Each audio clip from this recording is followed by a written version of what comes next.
ಬಲ್ಲವಲ್ಲೋ ಅಣ್ಣ. ವಿಷ ಆಗ್ತಿತ್ತು.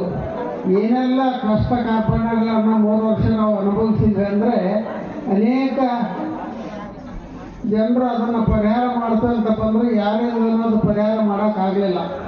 ಆದರೆ ಕೊನೆಗೆ ರಾಮಲಿಂಗೇಶ್ವರರು 2 ದಿನ ನಮ್ಮ ಮನೆಯಲ್ಲಿ ವಾಸ್ತವ ಮಾಡಿದಾಗ ಆ ಒಂದು ಪೀಡೆ ತೊಲಗೋಯಿತು. ಅಂಥ ಒಬ್ಬ ಪವಾಡ ಪುರುಷರ ಒಂದು ಪವಿತ್ರ ಕ್ಷೇತ್ರ ಈ ಒಂದು ಮಂಟೂರು ಮಠ. ಈ ಮಠಕ್ಕೆ ಬಂದಾಗ ಒಂದು ಹಳೆ ಒಂದು ಜಂತಿಯ ಮಠ ಆಗಿತ್ತು. ಇವತ್ತು ಇಷ್ಟೆಲ್ಲ ಒಂದು ಅಭಿವೃದ್ಧಿ ಆಗುತ್ತಂದರೆ ಆ ರಾಮಲಿಂಗೇಶ್ವರ ಕೃಪೆಯ ಕಾಳಿಕಾ ಮಾತೆಯ ಕೃಪೆ ಮತ್ತು ಅವರ ಒಂದು ಸಹಕಾರ ಮುಖ್ಯ.